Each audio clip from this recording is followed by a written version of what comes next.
What's going on there, guys? We back with another one, and I kind of want to talk about Shannon Sharpe and the status of his podcast and what he was looking to do going forward, and how this lawsuit has affected everything that's going on with him. Now, it's been reported that several ESPN colleagues wouldn't want to work with him again, and also what happens with the $100 million podcast deal. We're going to discuss all of that now, the U.S. Sun published an article. It says the ESPN pundit has enjoyed runaway success with his shows on the Volume Podcast Network since leaving Undisputed on FS1 in 2023.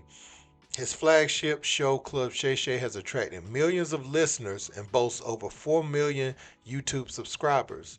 With Sharp's deal with the Volume, the network owned by Fox anchor Colin Cowherd, recently expiring, insiders say multiple new offers had been on the table. However, the emergence of two separate misconduct lawsuits, which included graphic text messages seen by the U.S. Sun, has forced the three-time Super Bowl winner to step away from appearing on First Take until later this year.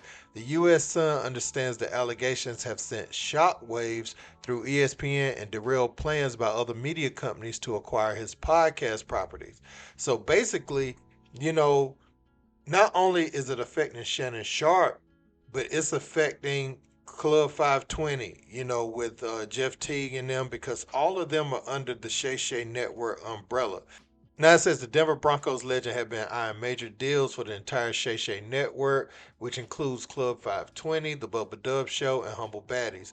But a source close to Sharp who works on First Take said the 52-year-old has gambled with his career amid a slew of disturbing allegations from the lawsuits.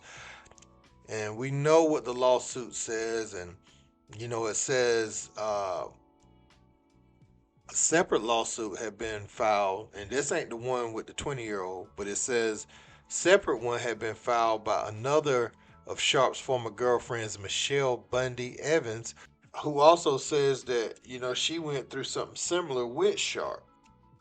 It also says the podcast deals are off the table. Shannon's reputation has ruined everything. Getting all that money is no longer a reality.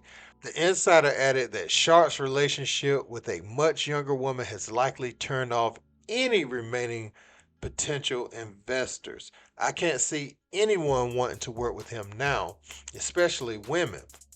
So, in addition to this is what people from ESPN said, man. They said a source within ESPN says Sharp's continued presence on First Take caused internal tension, with some questioning why the network didn't suspend him immediately. The situation is a complete disaster, the source said.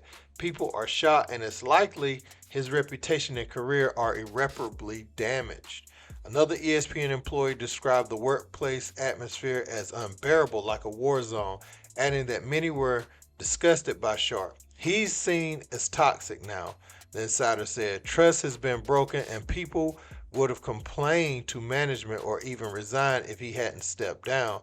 I can't believe he gambled his career by being with a 20-year-old girl. He's effed everything up. It's pathetic. And so when I read these claims and I read this report, I always wondered what would happen with his deals. Would anybody still want to be in the business of Shannon Sharpe at this time? How long is this going to last? This is going to linger so long. You know what I'm saying? I feel bad for Jeff Teague and those guys, though, because they trusted Shannon Sharpe to be over their properties, right? And he didn't conduct himself in a way to steer clear of anything else. See, you was responsible for securing the deal, for everybody under your umbrella, and for you to be out here moving reckless like this, and this ain't even something from way back. I mean, obviously the Michelle Bundy Evans thing may have been, something that was from way back, but they said the last encounter with the 20-year-old was January of this year. You have people under you. You got to go secure that bag. You can't even you put it like you can't walk in a field where you know there's landmines, man. He not only gambled with his career, but he messing with other people's money. Now, maybe they have some type of clause or stipulations in their contract that if Shannon Sharp, uh, if something like this happened, they can get out. But thing is, man, why put like the time that it would take for them to go through all that paperwork to do that? You could have just conducted yourself in an appropriate manner. I feel bad for everybody who built up their platform. Now I get it. The Shay Shay Network was a good look, but man, just a year after the Cat Williams interview, you pissed everybody off in the comic industry. You made a lot of enemies along the way because you talk direct, real talk. Talking at people like John Morant, um, talking at people like Zion Williamson, and Zion's out there doing some bogus things with that Mariah girl and all that other stuff. But um, you talk at Anthony Edwards, and then you're not sweeping around your porch, and that's a common thing. I remember Bill Cosby was talking reckless to people, but he wasn't sweeping around his porch either. That seems to be a common thing amongst people who have so much to say about everybody else. And I'll say this, this could be a humbling moment for Shannon.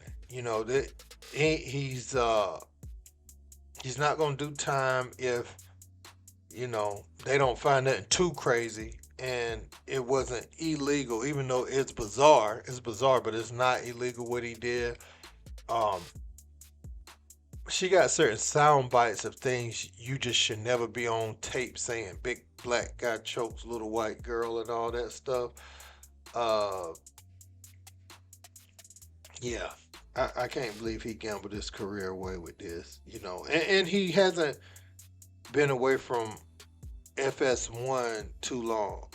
And I wonder, right? I always wonder this, like with the information coming out about what happened at FS1, where he supposedly paid somebody 100K after choking him, or a few hundred thousand.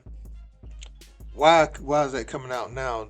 Like, there's some very powerful people that he's come in contact with, and they can muddy up your name, especially if they could try to do it if you got a clean pass. So if you got a little dinginess or a little dirt, in that pass, they can use an opportune time to muddy your name because they don't want to see Shannon leave and thrive the way he thrived. So he always should have been walking the tight line, of, now I ain't saying don't be who you are. I'm just saying, like, you shouldn't be involved with kids and mess like that. That girl's basically a kid. I mean, it's the easiest thing that could get you caught up in the book. It looks weird in public. It's She's a few generations removed from you as far as what she's hip to. Shannon Sharp probably only used his cell phone to call people and stuff like that. But he going live and all that, he need help with that. You got somebody from this generation that know how to record conversations, do all that. He fell for the okey doke, and hey, it is what it is. Let me know what you guys think in the comments. Don't forget to like, share, and subscribe. Till next time, peace.